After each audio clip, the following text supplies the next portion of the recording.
Bonjour à toutes et à tous, ravi de vous retrouver en direct du plateau Day Off by Madi Keynote. On est le jeudi 22 octobre et nous allons consacrer ce second numéro au dossier brûlant des énergies vertes. Je vous invite bien sûr, pour celles et ceux qui nous suivent en direct, à commenter cette émission avec le hashtag Madi Keynote. Souvenez-vous, nous sommes en septembre 2002 et le président Jacques Chirac, à l'occasion du sommet de la Terre à Johannesburg en Afrique du Sud, utilise une formule pour sensibiliser la scène internationale, notre maison brûle. Qu'avons-nous fait 18 ans plus tard pour éteindre le feu dans un contexte où les énergies renouvelables semblent être l'alternative, semblent être la solution? Rappelons quelques chiffres avant d'introduire ce second numéro. Le mix énergétique français, 40% des énergies provient du nucléaire, 26% du pétrole, 16% du gaz et les énergies renouvelables qui représentent la quatrième source d'énergie avec 16%. Assistons à un ordre nouveau, à un bouleversement de l'ordre énergétique ou au contraire, continuons-nous dans le même chemin? C'est la question que nous allons poser à l'ensemble de nos experts et de nos invités. Et pour commencer ce second numéro Day Off by Madi Keynote, nous allons accueillir celui qui est explorateur scientifique, le Suisse qui connaît la Terre comme sa poche puisqu'il a voyagé aux quatre coins du globe et à l'occasion de cette keynote inspirationnelle, il va faire le point sur l'état environnemental de la planète. Je vous demande d'accueillir sur le plateau Day Off by Madi Keynote, Christian Clot.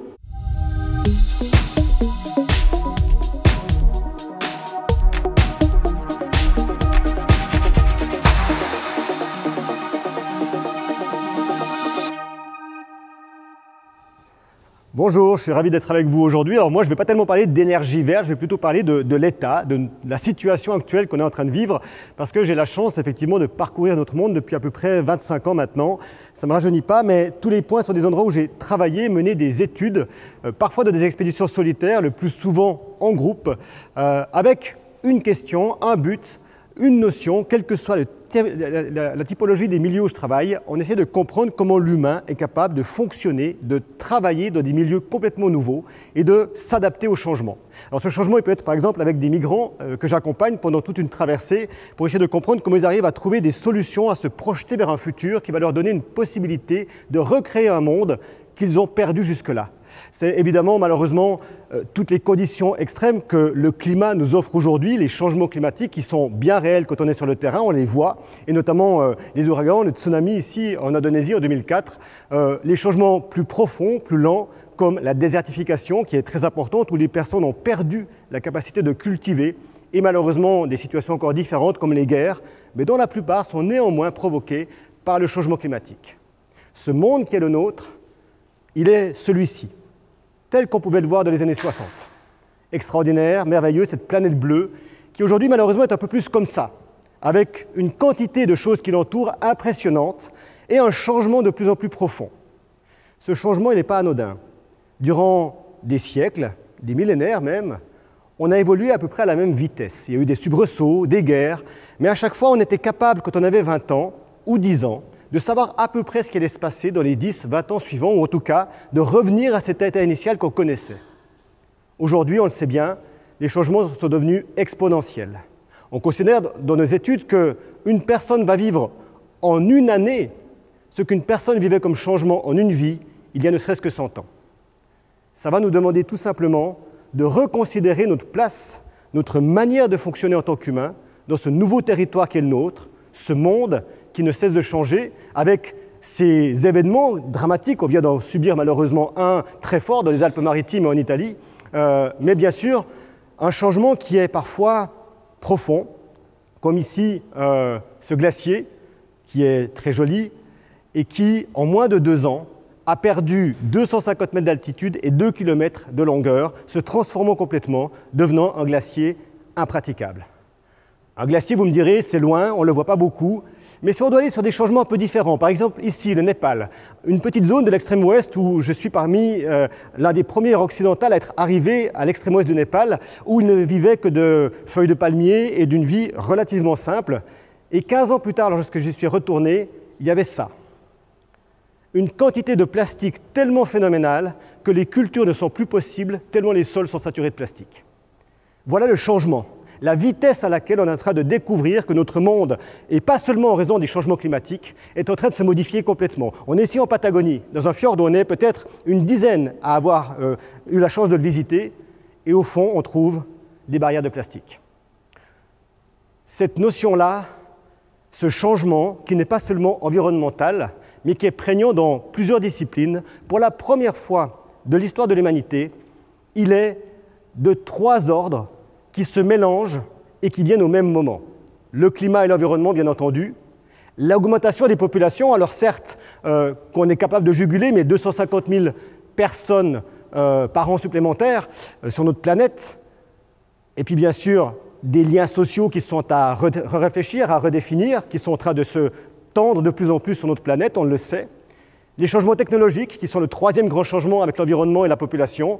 Technologies qui nous aident beaucoup, comme on voit le CRISPR-Cas9, par exemple, cette manière de modifier la génétique qui va soigner des maladies génétiques, mais qui nous permettent pour la première fois de l'histoire de l'humanité de créer intégralement une nouvelle espèce.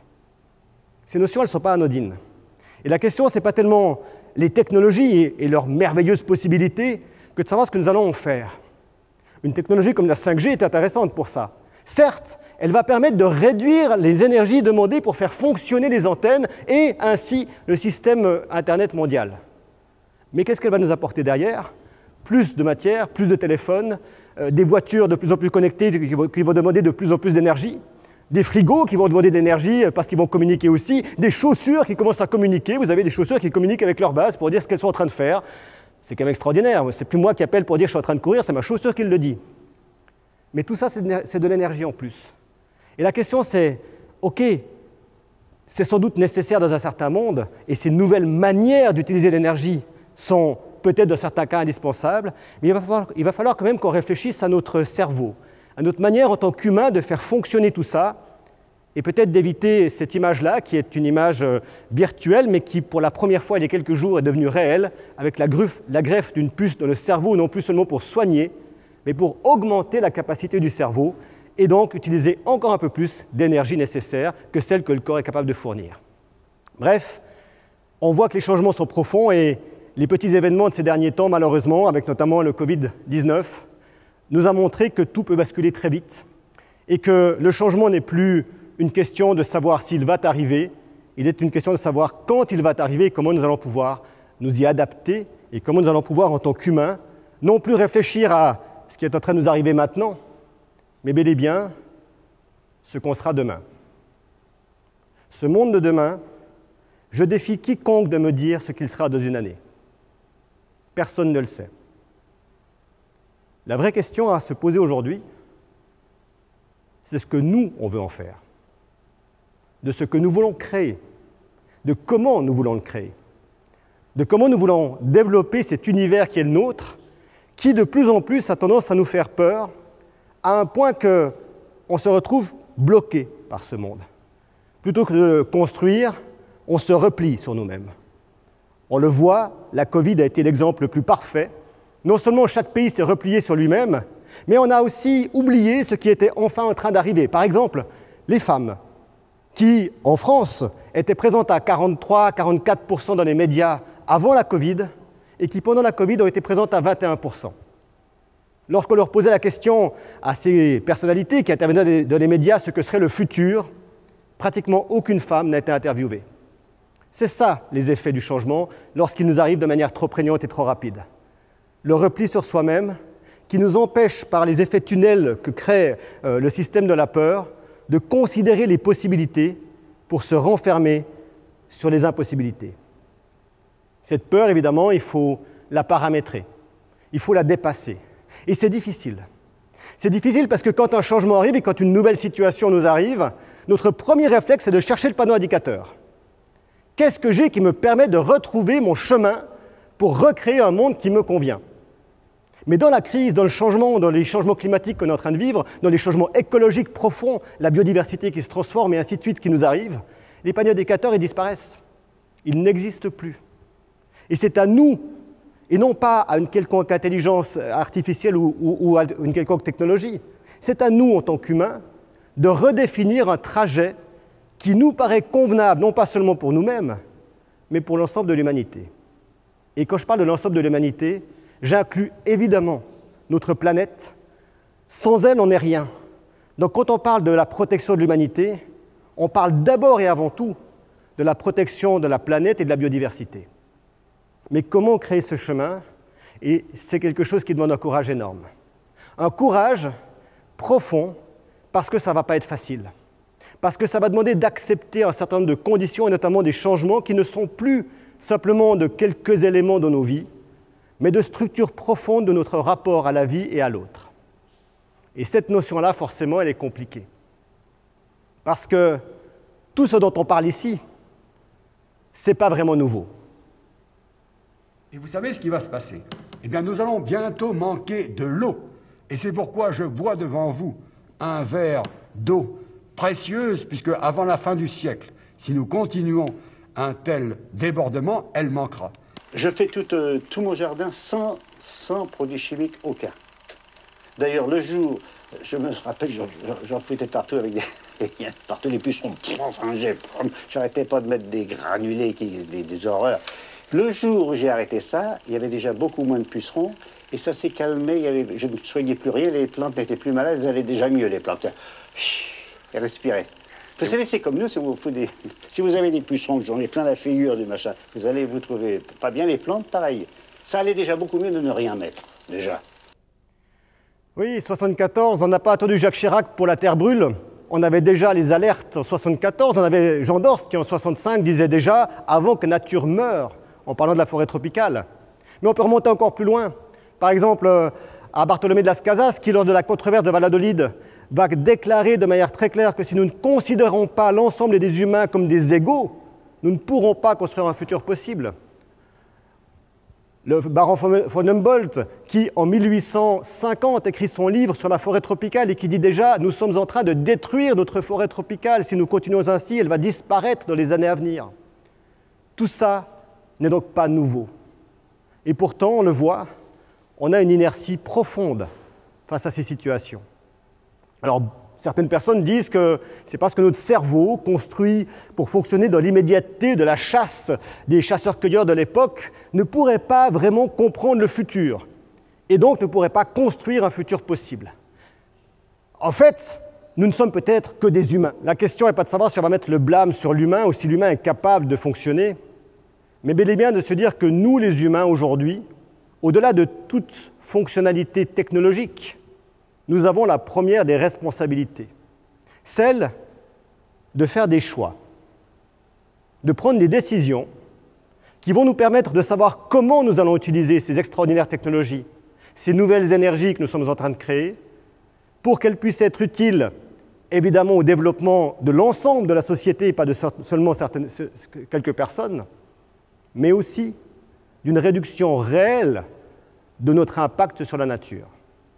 Ces décisions-là, ce n'est pas seulement la résilience, qui peut-être aujourd'hui, ce mot est devenu l'un des mots qui nous fait le plus de mal. Qu'est-ce que dit la résilience si on la prend de manière trop basique? Elle dit on va revenir à l'état initial, à savoir qu'à chaque fois que j'ai un problème, je cherche à retourner sur quelque chose que je connais. Cette fameuse idée du panneau indicateur. Mais ça ne marche plus. Nous devons aujourd'hui créer des systèmes de l'adaptation. Et l'adaptation, ce n'est pas seulement de la résilience ou d'accepter la destruction et d'essayer de reconstruire dessus.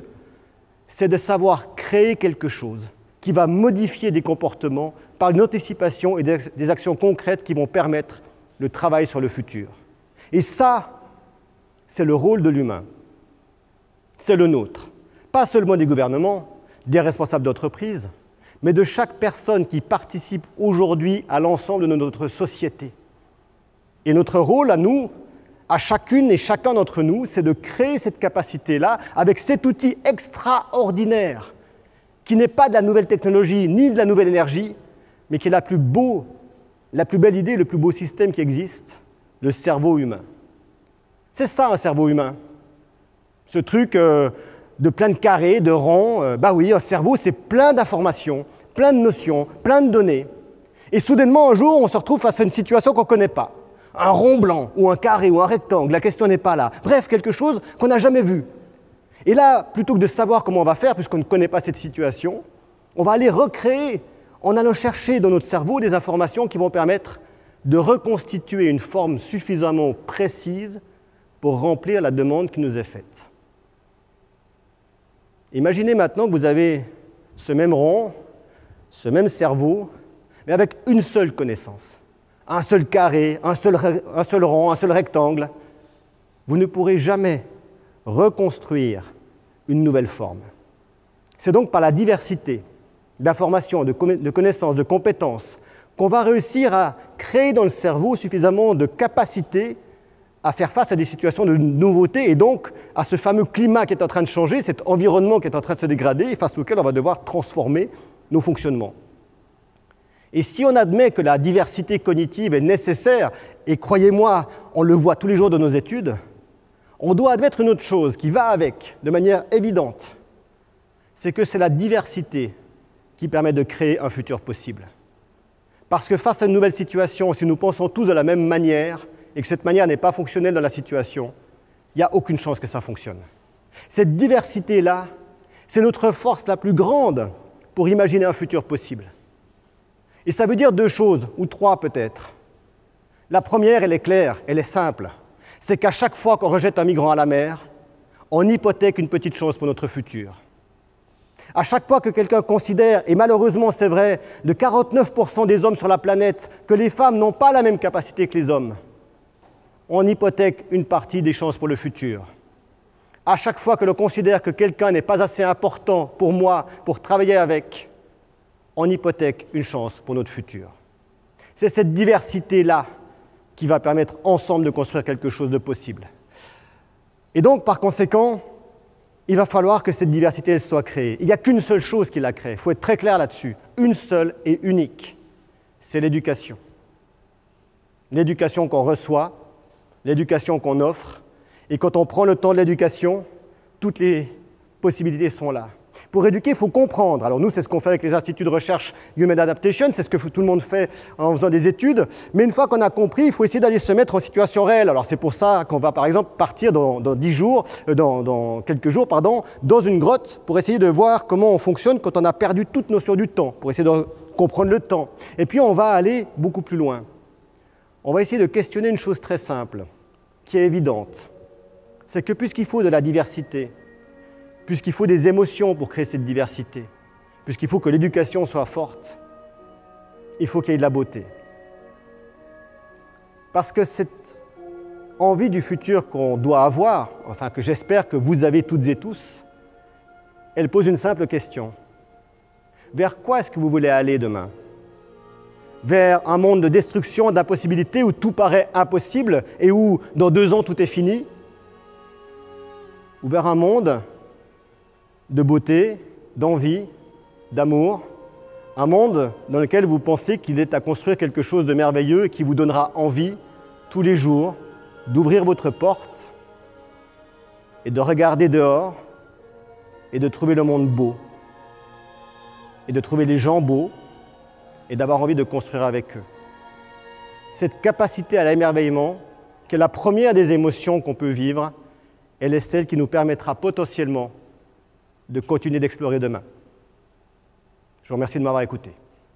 Merci Christian Clot, explorateur scientifique et chercheur qui aujourd'hui publie un livre aux éditions Michel Lafon, Covid et après, notre nouvelle terre inconnue. Place, si vous le voulez bien, à la prochaine séquence de ce second numéro des Off by Madi Keynote avec un grand débat consacré aux énergies vertes, planète dans le rouge.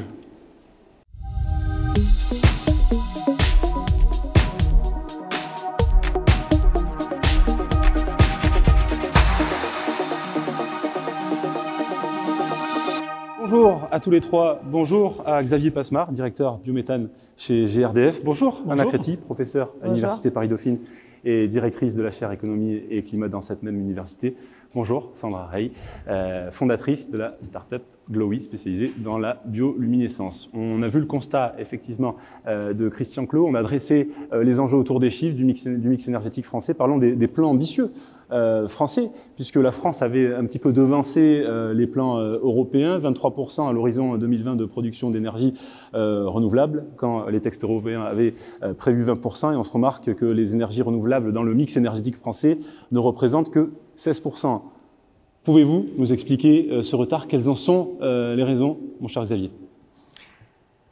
Je ne suis pas sûr que je vais pouvoir vous expliquer. En tout cas, je peux vous donner un point de vue. Ce qui est certain, c'est qu'on est quand même dans un monde compliqué.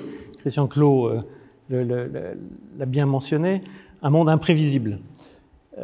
On est dans un système aujourd'hui d'économie de marché, sur un marché mondial. L'énergie est un des éléments fondamentaux de la compétitivité des entreprises. Et lorsque on veut faire évoluer les choses dans un système dans lequel le prix de l'énergie ne reflète pas la totalité du passif environnemental, on est obligé d'impulser des politiques. Et les politiques, dans ce cadre-là, elles ont un coût. Et tout l'enjeu aujourd'hui, c'est d'assurer ce dosage en termes de coûts pour accompagner la transition énergétique. Et on l'a vu récemment, l'année dernière avec les événements. À qui faire porter cette transition en termes de coûts? Est-ce qu'il faut le faire porter aux entreprises qui risquent de perdre en compétitivité? Est-ce qu'il faut le faire porter à vous, à moi, dans notre facture énergétique? Et ce dosage, il reste très complexe. Et la deuxième chose, mais qui est je dirais, spécifique à la France, c'est aussi la question du nucléaire. Si on raisonne en termes d'énergie décarbonée et qu'on considère énergie décarbonée, c'est énergie renouvelable et énergie nucléaire, on n'aura pas forcément le même comportement qu'un pays qui, lui, part avec un choix délibéré d'abandon du nucléaire. Donc tout ça, je dirais, mêlé fait que, bien entendu, on a ce besoin d'adaptation dont parlait Christian Clot tout à l'heure. La critique, la France qui se classe 16e pays dans la production des énergies renouvelables, quand dans un même temps, la Suède, en bon élève, en produit 54,6. Même question, pourquoi sommes-nous si en retard en France par rapport aux autres? Je pense en effet qu'il y a une conjoncture un peu particulière à décrypter. Je suis d'accord sur le fait que le rôle du nucléaire en France et des investissements que cela a comporté historiquement a été un frein au développement des énergies renouvelables. Je pense aussi qu'il y a une superposition dans les processus de décision, les questions qui sont arrivées sur mettre des quotas et donc des objectifs de développement des énergies renouvelables d'abord à 2020 puis à 2030, sans qu'il y ait après une sanction si ces objectifs ne sont pas atteints. Fait que les retards sont plus ou moins tolérés et que, en fait, on se trouve dans une multiplication des efforts et pas toujours coordonnés. Donc, le fait d'être en retard, c'est un retard relatif. On a toujours le temps de les rattraper, justement, maintenant que l'horizon a glissé vers 2030. Mais après, c'est une question aussi de cohérence des politiques, de disponibilité des technologies et comment, en fait, les deux interagissent également. Donc, il faut des politiques qui sont à la fois volontaires, et de long terme. Donc parfois, c'est là aussi manqué en France comme dans d'autres pays. Il y a aussi une gestion des ressources renouvelables qui sont des ressources territorialisées, qui peut être différente en France par rapport à d'autres pays, notamment sur la disponibilité des sources à partir desquelles on produit l'hydroélectrique. Certes, la disponibilité d'hydroélectrique dans le nord de l'Europe est supérieure à celle française, bien que en France, l'hydroélectricité soit la première énergie renouvelable.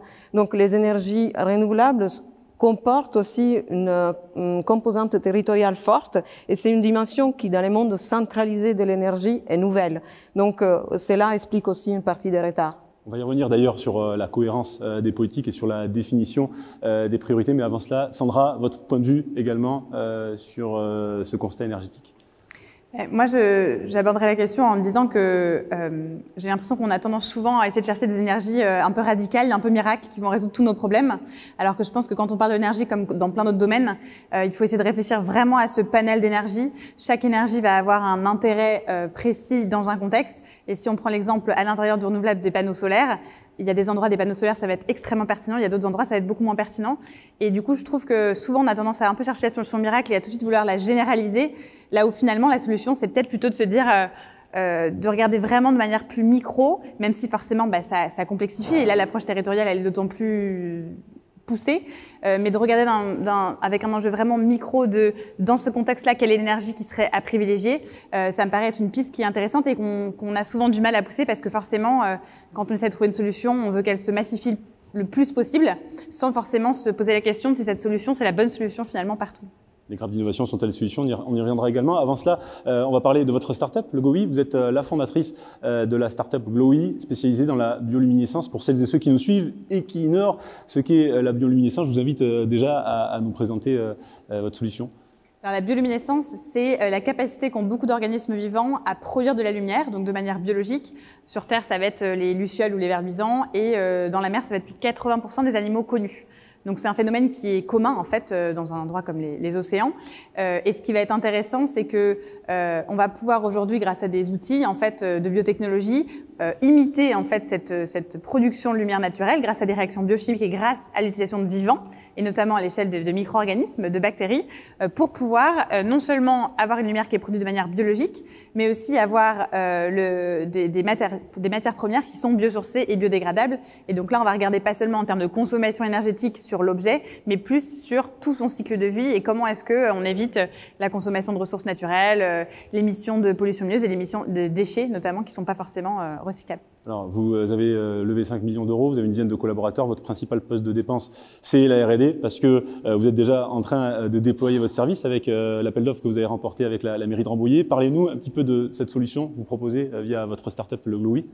Alors nous, en fait, ce qu'on fait, c'est qu'on utilise des bactéries marines bioluminescentes, qui sont naturellement bioluminescentes, qu'on vient faire évoluer dans nos laboratoires pour les rendre plus performantes en termes de production de lumière. Et ensuite, on travaille à définir les meilleures conditions possibles pour ces bactéries, pour qu'elles se cultivent, qu'elles se reproduisent et qu'elles produisent du coup de la lumière sur la durée de manière biologique. Et donc on crée des sortes d'aquariums, en fait, qui vont être des lieux de culture et de production de cette énergie lumineuse sous forme de bactéries. Et que vous développez là pour la ville de Rambouillet, puisque vous allez justement proposer ça dans le cadre de la production de mobilier urbain. Tout à fait. L'objectif, c'est vraiment de s'attaquer au mobilier urbain parce que c'est beaucoup de potentiel d'usage. La lumière est un besoin universel. On ne remet pas en question son utilisation. C'est le premier facteur de développement économique. Du coup, l'objectif, c'est de l'intégrer dans la ville pour avoir des villes qui sont non seulement plus durables, mais aussi plus agréables, où le bien-être a aussi sa place, et créer vraiment des ambiances lumineuses très nouvelles grâce à cette matière première biologique. Alors, quand on participe justement à développer l'écosystème avec des innovations disruptives, sentez-vous, en tant que start-upeuse, vous suffisamment accompagnée par les pouvoirs publics, par les grands groupes? Alors, je dirais oui et non. Oui, parce que clairement, on a été beaucoup soutenus, et notamment en faisant beaucoup de R&D par des subventions françaises et subventions européennes. Donc, sur ce point de vue-là, oui, on est soutenu et surtout on est écouté. Et ça, je pense que c'est le premier pas dans le soutien. Après, ça reste compliqué d'intégrer comme ça, en étant aussi petit, une industrie qui est énorme, qui est celle de la lumière, et surtout justement de créer cette rupture qui change pas seulement l'objet final, et donc on remplace pas une ampoule par juste de la bioluminescence, mais on va changer toute une chaîne de valeur. Et c'est là où, du coup, on a besoin aussi de l'appui des grands groupes. C'est pour changer les métiers, pour changer les manières dont on opère, pour changer les manières dont on produit, dont on vend. Et donc, tout ça, c'est forcément un gros travail. Donc, oui, on est soutenu d'un côté et on sent vraiment qu'il y a une envie des institutions comme des grandes entreprises d'intégrer des technologies comme ça. Maintenant, en termes pratiques, c'est forcément compliqué et surtout, ça prend du temps. Et quand on est une start-up, le temps, c'est assez crucial. Xavier Passemard pour GRDF. Comment la méthanisation participera-t-elle à la reconquête du gaz vert made in France? Je vais reprendre la terminologie de Christian Clot. Notre monde merveilleux à nous, c'est 100% de gaz vert en 2050. Alors, ça sera peut-être 2060, ça sera 2040, peu importe. Et donc, vous savez que notre mission, c'est de distribuer le gaz. On amène le gaz et on transfère et on transporte la molécule des réseaux de transport jusque chez le particulier, chez l'artisan, chez le commerçant. Mais en plus, parce que notre conviction, c'est que le gaz peut devenir vert et dans des proportions très importantes, on accompagne le marché de la méthanisation au sens où on accompagne les porteurs de projets sur les territoires pour qu'ils puissent produire du gaz vert, du biométhane, et l'injecter dans les réseaux. Et donc, Vous savez aussi peut-être qu'on a un réseau très maillé avec une présence territoriale très forte et que nous avons la possibilité d'accompagner les porteurs de projets pour les aider à faire émerger leur projet et donc d'injecter du biométhane. Et pourtant, on est face à des incertitudes. On l'a vu cet été dans le Finistère avec la cuve d'un méthaniseur qui a coulé dans une rivière et qui a pollué une rivière. On l'a vu également suite aux annonces de la ministre de la Transition écologique, une incertitude sur le prix de revente du gaz. Comment on se place quand on est acteur, quand on veut développer la filière et qu'on voit qu'il y a effectivement encore des interrogations sur tout cela, sur tous ces aspects-là? Vous évoquez beaucoup de sujets. Sur les enjeux je dirais de professionnalisation de la filière, il y a des incidents, ils sont regrettables. Ça fait partie aussi de la montée en puissance de la filière. La filière est jeune. Les premiers tarifs qui ont été mis en place datent de 2011. Et donc, il y a un certain nombre de choses qui se font au fil de l'eau. Le zéro incident n'existe pas, mais il ne faut pas, à travers un exemple, remettre en cause l'ensemble du dispositif. Après, je dirais le deuxième sujet que vous évoquez, c'est l'accompagnement des pouvoirs publics. Quel accompagnement des pouvoirs publics pour faire en sorte que la production de biométhane puisse émerger dans des conditions qui sont, comme vous l'avez dit, en termes de comparatif par rapport au prix des énergies fossiles, plus importantes. Et donc, les pouvoirs publics fournissent un tarif de soutien qui permet aux producteurs de produire ce biométhane. Pour autant, elles peuvent, en bon gestionnaire des finances publiques, elles peuvent le faire que dans une limite. Et donc, tout le travail aujourd'hui aussi, c'est de faire émerger des financements complémentaires qui viendraient additionnellement par rapport aux mesures de soutien public qui sont décidées par l'État et qui, par définition, rentrent dans un cercle relativement limité. À Créteil, on assiste à une forme de démultiplication des sources d'énergie renouvelables, l'hydraulique, le photovoltaïque, l'éolien. Assistons-nous finalement à des grappes d'innovation qui vont participer au développement des énergies renouvelables? Disons que dans les termes techniques des directives européennes, tout est pris en compte. Donc justement, si on veut s'amuser, il y a une liste de toutes les énergies renouvelables qui participent à atteindre ces objectifs de verdir l'énergie. Après, je pense qu'il y a eu un focus dernièrement sur les énergies renouvelables électriques, donc notamment le solaire et l'éolien, parce que ils ont eu un développement particulier et ils ont aussi des caractéristiques particulières, donc notamment l'intermittence. On parle depuis tout à l'heure de filière. Alors ça, c'est une notion effectivement qui a émergé avec les nécessités de la transition énergétique. Donc un autre concept. On ne parle plus de révolution, transformation. On a effectivement toute cette question de développer différentes technologies avec des caractéristiques qui leur sont propres. Et je suis d'accord sur le fait qu'on ne peut pas en cibler une vis-à-vis des autres parce que justement elles contribuent ensemble à ces changements. Après, donc chacune de ces technologies a son histoire. Donc en particulier, regardons l'histoire des panneaux solaires. Les panneaux solaires, si on regarde leur importance dans les mix même mondial, pas seulement français, il reste faible. Mais ce qui est intéressant, c'est la progression qui est exponentielle. Et ceci a été rendu possible grâce à un phénomène qui est connu en économie donc comme un effet d'apprentissage qui a permis en fait la diminution drastique du coût de production des panneaux solaires. Et ceci a été réalisé notamment grâce au fait que il y a eu un énorme laboratoire qui est en fait la construction en Chine de ces panneaux et qui a permis une réduction des coûts qui n'était même pas prévue au début quand on a commencé à subventionner ces énergies. Donc dans les incertitudes, il y a parfois aussi des effets positifs qui permettent d'accélérer les déploiements de ces énergies. Alors vous parliez préalablement du modèle européen et vous illustrez ce modèle européen par le cas italien qui a une histoire particulière, qui est très différente de l'histoire française. L'Italie qui a décidé au moment du choc pétrolier d'adopter une autre stratégie énergétique et ce qui fait que l'Italie est un des meilleurs élèves européens là-dedans. Est-ce que vous pouvez nous développer le sujet par rapport à l'exemple italien ? Ça fait plaisir de temps en temps de dire que l'Italie arrive à être parmi les meilleurs élèves. Mais encore une fois, c'est vrai que les choix a été faits au moment où la France a construit son parc électronucléaire. En Italie, on a fait les choix par référendum inverse, d'un fait de décider sur un mix qui allait, dès les années 80, être basé sur les gaz et les énergies renouvelables. Donc, on a été pionniers dans l'intégration des énergies renouvelables dans les mix, notamment électriques, avec des mécanismes de soutien dédiés, qui au début ont été très critiqués parce qu'on n'avait pas l'habitude justement de faire du développement industriel avec un soutien public aussi marqué, mais qui fait qu'au moment où la directive est arrivée, on avait déjà pris un peu d'avance. Cette avance a continué par disons, une forme très forte de volontarisme vers l'indépendance énergétique. Donc aujourd'hui, bon, l'Italie n'est pas non plus un grand producteur de gaz, donc on a dû gérer également la dépendance vis-à-vis des pays producteurs de gaz avec des arrangements contractuels, avec la concurrence aussi dans ces secteurs et justement aussi l'essor des énergies renouvelables qui ont eu en fait dans cette histoire de territorialisation aussi un développement particulier. En fait, elles ont suivi plutôt disons, la richesse du tissu économique avant de être déployée selon la disponibilité de la ressource. Donc ceci a donné effectivement un développement un peu particulier, mais globalement une filière qui est très importante. On parle du modèle et on va parler de la structuration de ce modèle avec la métallisation qui participe, qui conduit à la décentralisation de la production des énergies renouvelables. C'est la fin de la centralisation pour la territorialisation. Comment va s'articuler tout cela? Le rôle des régies va-t-il s'accentuer? Quel sera le rôle aussi pour vous en tant que représentant du GRDF, de GRDF lui-même?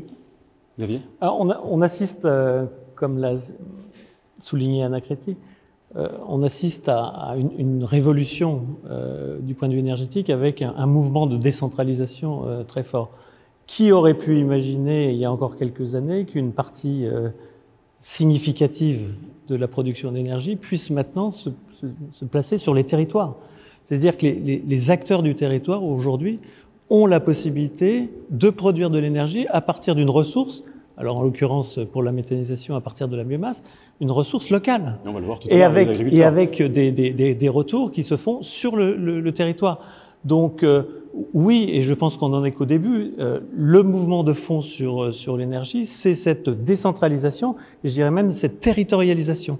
Et demain, les décisions, et on l'espère, se passeront de plus en plus au niveau des élus, au niveau des parties prenantes, au niveau des riverains, au niveau des associations. La méthanisation en est un exemple flagrant. C'est une des énergies qui, de ce point de vue-là, et c'est vrai, on en parlera du côté agricole, sur lequel il y a d'énormes retombées très positives, on va avoir des acteurs du monde agricole qui vont avoir la possibilité d'être des nouveaux acteurs du monde de l'énergie, et ce qui n'était pas imaginable encore il y a 10 ans, 20 ans, 30 ans. La transition est toute faite avec Sandra pour savoir quelle est l'articulation de votre innovation par rapport au réseau. On est sur une forme de décentralisation ou de centralisation pour ce qui est de votre innovation? Alors nous, en fait, ce qui est intéressant, c'est que les bactéries bioluminescentes qui sont à l'origine de cette lumière, en fait, elles se cultivent dans le système même de lumière. Donc en fait, l'usine de production de cette énergie lumineuse, elle se fait sur le point lumineux. Et donc c'est aussi une nouvelle manière d'y réfléchir. Et après, nos systèmes, ils sont installés sur un territoire en réseau, en l'occurrence accrochés au réseau d'eau. Et donc l'idée, c'est d'installer ces systèmes sur des réseaux qui sont déjà existants et du coup de faire produire ces bactéries bioluminescentes comme des micro-usines sur chacun des points lumineux qu'ils éclairent. Merci à tous les trois pour ce grand débat. Energivet, planète dans le rouge. Merci Xavier Spasmar, directeur biométhane chez GRDF. Merci Sandra Ray, fondatrice de la start-up Blowy. Merci Anna Créti, professeure de l'Université Paris-Dauphine et directrice de la chaîne Économie et Climat. Je vous libère et nous allons poursuivre, si vous le voulez bien, pour celles et ceux qui nous suivent en direct. Je continue bien sûr à vous inviter à réagir, à commenter à ce second numéro des Off by Madi Keynote avec le hashtag Madi Keynote. On va tout de suite procéder à une conversation croisée avec les pionniers, le pionnier de la méthanisation agricole en Europe. Et Cocorico, c'est un Français, il est agriculteur et il va nous rejoindre sur le plateau des Off by Madi Keynote. Il s'agit de Jacques-Pierre Couac.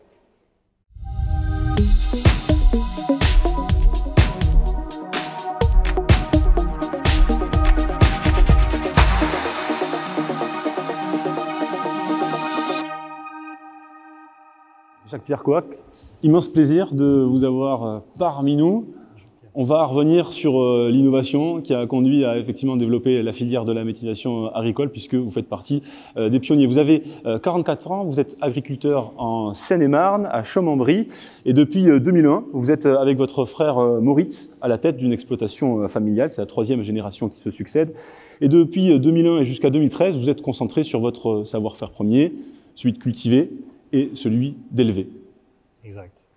Je suis donc exploitant agricole, comme vous l'avez dit, à Chaumes-en-Brie, installé depuis 2001. À la base, la structure, c'est une ferme polyculture élevage. On cultive des céréales comme ce qu'on peut rencontrer sur les terres agricoles de la Brie, notamment du blé, du maïs, des betteraves. Un petit peu de culture industrielle en lin textile, des betteraves sucrières. Et on est également adossé, notre structure se compose également d'un cheptel de bovins en race limousine qui aujourd'hui représente pas loin de 500 têtes, mères et élèves confondus. C'est comme ça que j'ai mis mon pied sur la structure familiale qu'on a reprise avec mon frère qui est arrivé un peu plus tard. Alors, on va expliquer les raisons pour lesquelles vous êtes devenu l'un des pionniers de la méthanisation agricole en France et en Europe. On est en 2006 et avec votre frère Moritz, vous anticipez les grandes lignes, les grandes directives de la politique agricole commune européenne.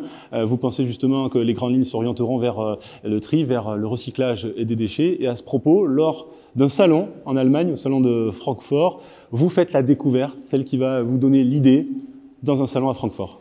Absolument.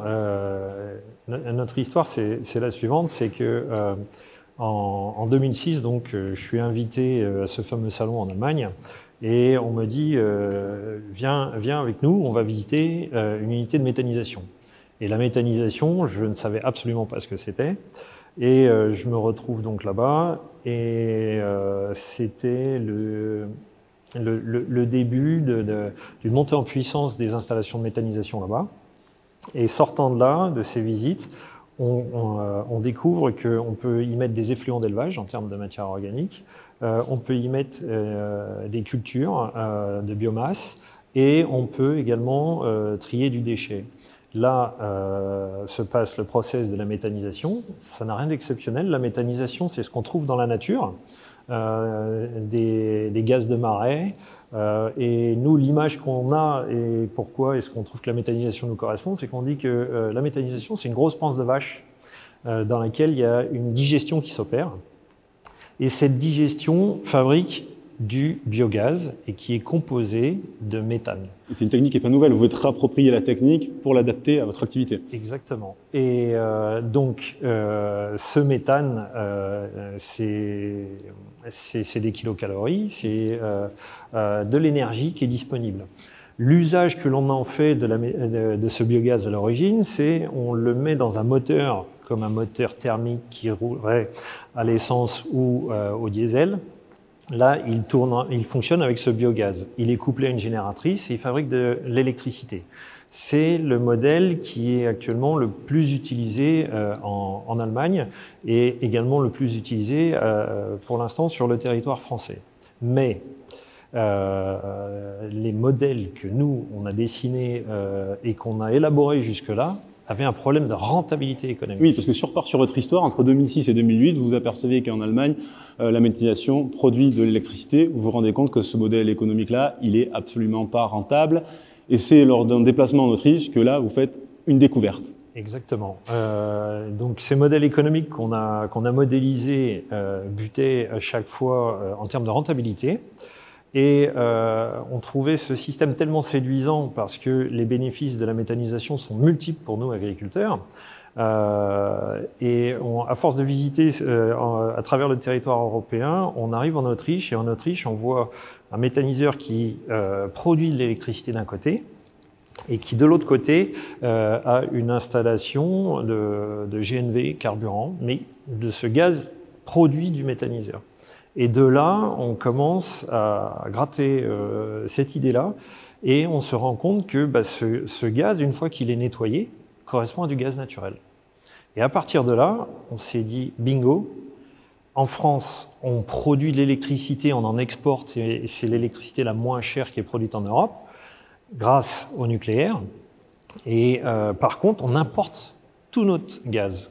Et à ce moment-là, l'idée qu'on a eue avec mon frère, c'était de dire, pourquoi pas ne l'injecter dans le réseau français et devenir à terme, dans une vision qui est aujourd'hui écrite, c'est de dire à 2050, 100% de gaz vert dans les réseaux et de devenir autosuffisant et rééquilibrer cette source d'énergie que l'on consomme tous les jours. On connaissait les frères Wright dans l'aviation, on a également les frères Coire dans la méthanisation agricole.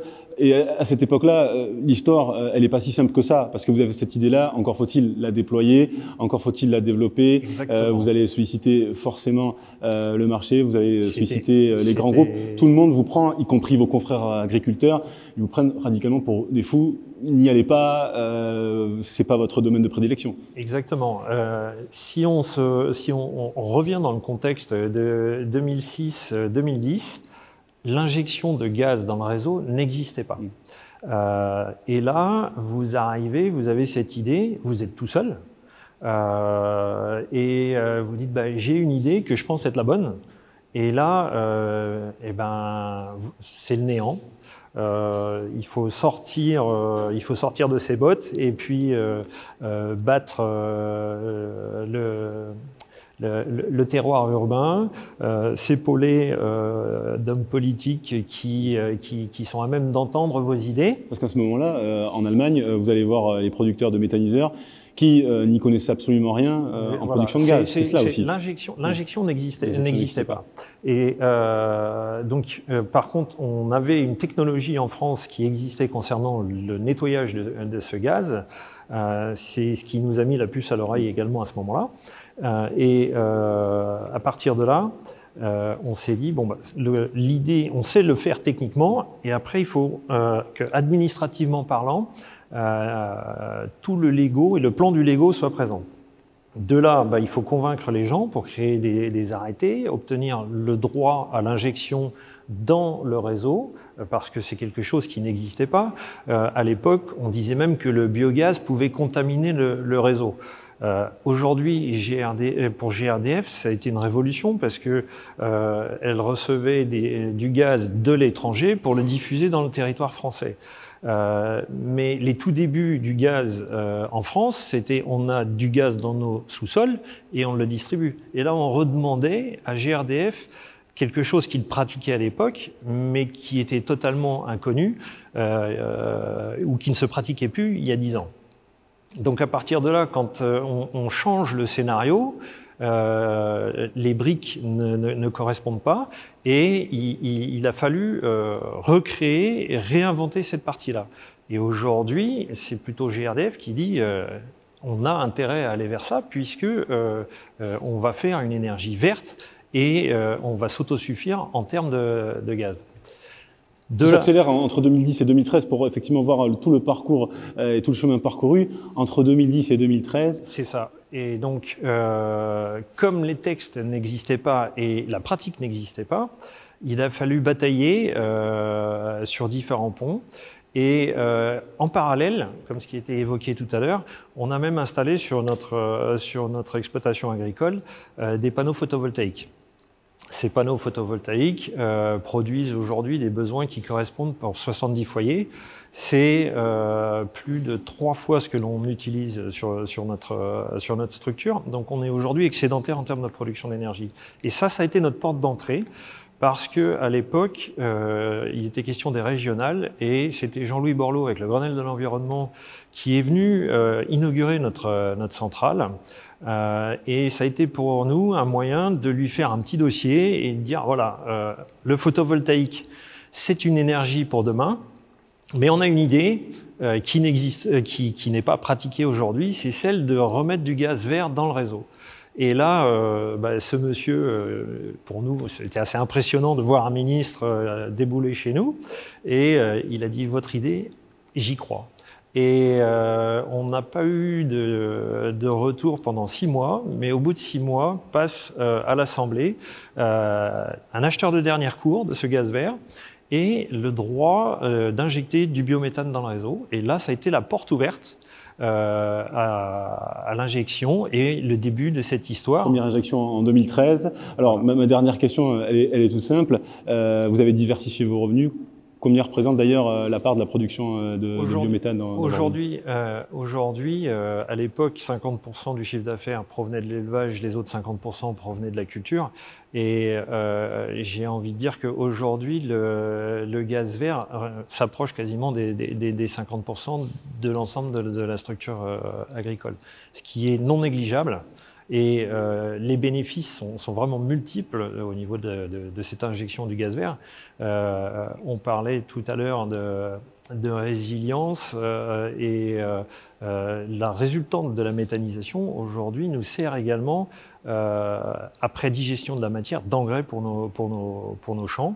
Et donc on n'achète plus d'engrais chimiques et cet engrais sert à nourrir nos plantes et on recrée cette biodiversité et on fait revivre nos sols puisqu'on considère que nos sols aujourd'hui ce ne sont plus des supports comme ce qu'on a pu m'enseigner à l'époque, des supports pour pouvoir produire des plantes, mais c'est vraiment des bactéries que l'on nourrit avec ce digestat. Et donc on a vraiment quelque chose de très vertueux en termes de production d'énergie verte d'un côté, en termes d'alimentation de nos sols. On va cultiver de la biomasse qu'on a oubliée pendant toutes ces années d'agriculture productiviste, parce que sorti de la Seconde Guerre, il fallait être autosuffisant, il fallait nourrir la population. Et aujourd'hui, on voit que ce modèle dérape gentiment. Et l'arrivée de la méthanisation nous permet de recréer un équilibre que l'on avait perdu jusque-là, de stopper la baisse du taux de matière organique dans nos sols et de redonner vie à nos sols. Donc c'est une réelle révolution pour notre métier, en plus que celui d'être producteur d'énergie verte aujourd'hui. Je vous remercie, Jacques-Pierre Coq, d'avoir partagé votre histoire, d'avoir développé tous les enjeux autour de cette innovation, on peut le dire, ce que vous étiez, et vous êtes les pionniers de la méthanisation agricole. Je vous libère et nous allons poursuivre, si vous le voulez bien, le second numéro d'EOF by Mady Keynote avec notre partenaire qui s'associe à ce second du numéro. Et je vais inviter sur le plateau d'EOF by Mady Keynote le directeur délégué stratégie de GRDF, Alexis Mas.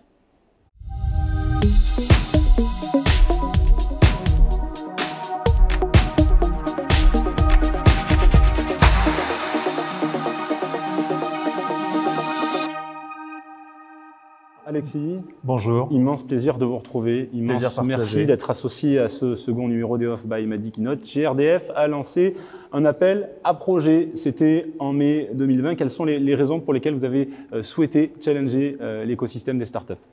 Vous l'avez compris, aujourd'hui, un agriculteur qui décide de basculer dans la production d'énergie, ça n'a rien de naturel. Ce n'est pas un professionnel de l'énergie, c'est d'abord un agriculteur. Et donc, la manière dont il peut prédire les éventuelles difficultés qui se passent dans son méthaniseur est un vrai problème et une source de baisse de coûts s'il arrive à mieux le faire. Et donc, d'où l'idée que nous avons eue, nous adresser à une communauté d'innovateurs qui pourrait aider cette communauté naissante du gaz vert à se développer. Alors, c'est le moment de révéler celles et ceux qui ont tiré leur épingle du jeu au travers de cette récompense, de cette remise des prix. Vous allez eh bien, offrir aux 3 startups différents lots. Le premier eh bien, ce sera une campagne de visibilité au sein de votre réseau. Je vous laisse le soin de révéler la startup qui a remporté et qui arrive à la 3e place, mon cher Alexis. Merci. À la 3e place, Mirico. Félicitations Mirico, on représente en magnéto la start-up.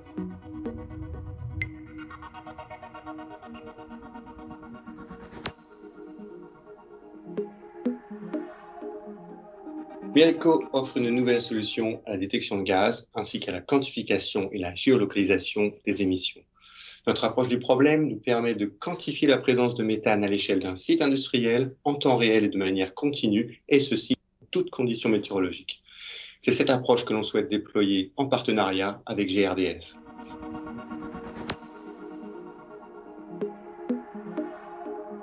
Le méthane est une ressource énergétique. GRDF est impliqué dans toute la chaîne de valeur et de production de cette ressource. Mirico peut aider GRDF à ne pas perdre cette ressource.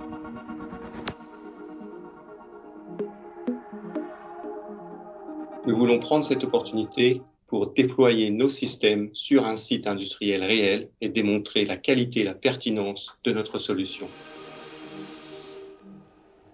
Félicitations Mirico qui repart avec un coup de pouce média, une visibilité qui sera proposée par GRDF. On va placer à la seconde startup qui va nous rejoindre à la... Ah mais non, avant cela, mon cher Alexis, on va bien sûr vous demander tout naturellement les raisons pour lesquelles vous avez décidé de sélectionner Mirico à la 3e place du podium.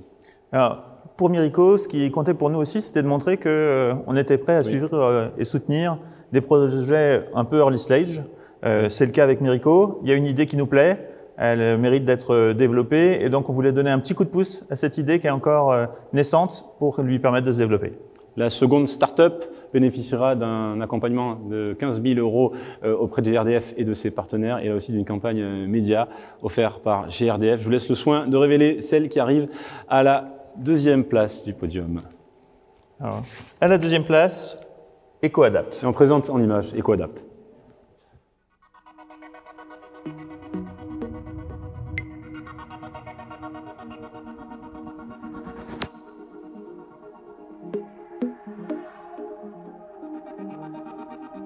C'est une technologie qui permet de prédire les pannes des machines industrielles avant qu'elles ne surviennent.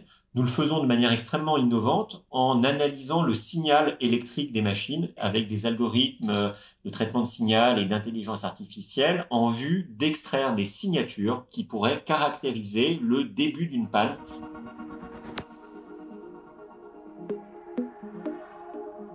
Vu de GRDF, on sait que sur les installations de biométhane, la disponibilité se situe autour de 92 à 97%. Si on gagnait 2 points de disponibilité sur ces machines, cela représenterait 14 millions d'euros. C'est extrêmement significatif, cela va de soi. Cette solution permettrait d'ajouter d'autres externalités positives.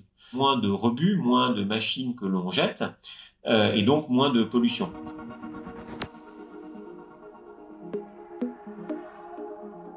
Avec GRDF, cela sera l'occasion de mettre en pilote cette solution sur un premier échantillon de machines et bien évidemment de déployer à échelle sur l'ensemble du parc. Et on voit aussi une autre opportunité commune. On pourrait commercialiser une offre de services ensemble vers d'autres opérateurs du même type de site.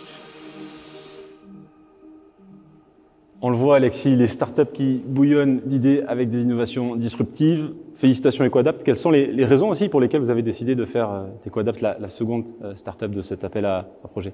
Ce qui nous a beaucoup plu dans ce projet, c'est la solution de visualisation qui nous semblait particulièrement réussie et qui permet à un agriculteur de prendre sa décision avec une alerte simple, compréhensible, alors que le problème sous-jacent est, lui, très complexe. Donc bravo à eux.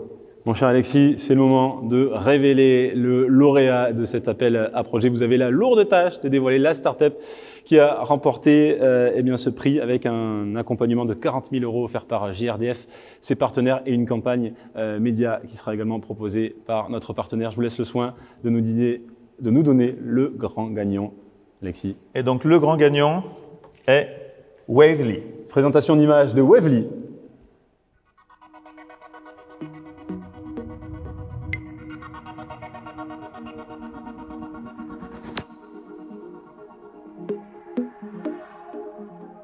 Notre métier, c'est l'analyse des sons pour l'industrie. On a constitué une équipe qui combine 3 types d'expertise, le traitement du signal sonore, l'intelligence artificielle et la programmation embarquée.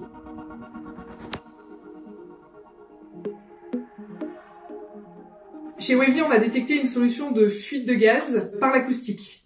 Comme on a compris qu'il y avait un enjeu très important sur la biométhanisation avec la déconcentration des sites de production de méthane à la fois dans le secteur agricole et la valorisation des déchets de l'agroalimentaire, on estime qu'il y a un vrai enjeu à repérer les fuites dans ces sites de production déconcentrés pour pouvoir à la fois les sécuriser mais aussi limiter les émissions de gaz à effet de serre puisqu'on sait que le méthane a un impact sur le réchauffement climatique 28 fois plus important que le CO2.